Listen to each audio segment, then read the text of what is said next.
আপনার সম্পূর্ণ দিল্লির একটা দাস হিসাবে কাজ করতেছেন।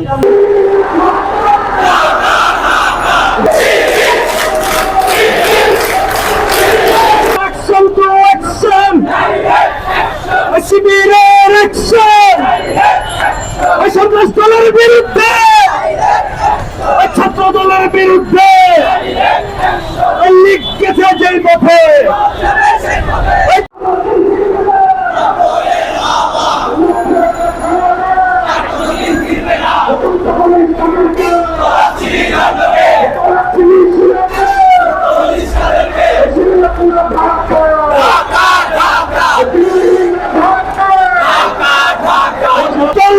সেই পথে লিখতেছে যেই পথে দল যাবে সেই পথে গুপ্ত পুলিশ কাদেরকে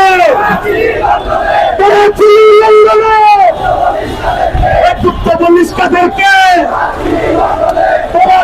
লন্ডনে গুপ্ত পুলিশ কাদেরকে তারা ছিলি লন্ডনে দিল্লি না ঢাকা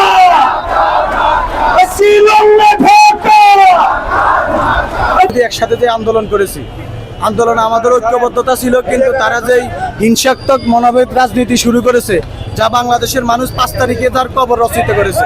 আমরা ক্যাম্পাস এবং দখলমুক্ত রাজনীতি চাই। আমরা চাই না, আমরা পরস্পরের সহযোগিতা এবং সুন্দরভাবে ছাত্র রাজনীতি হবে ছাত্রদের কল্যাণে, ছাত্র রাজনীতি হবে শিক্ষার্থীদের কল্যাণে। আমরা চাই না শিক্ষা সন্ত্রাস একসাথে চলতে পারে না। যেখানে সন্ত্রাস সেখানে শিক্ষা না, শিক্ষা শিক্ষাই।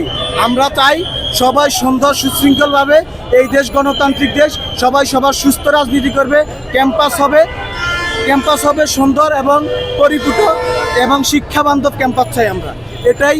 আর ওদের যে গুপ্ত যে স্লোগান দিচ্ছে তা আপনারা জানেন। তাদের নেতা আসছে 5 তারিখে, 5 আগস্ট শেখ হাসিনা চলে গেছে, তাদের নেতা আসছে তারও 1-1.5 বছর পরে। এত সময় লাগছে কেন? 5 তারিখের পরে তো অনেকেই বিভিন্ন দেশে ছিলেন, তারা তো তাৎক্ষণিক চলে আসছে। আপনার এত সময় লাগছে কেন?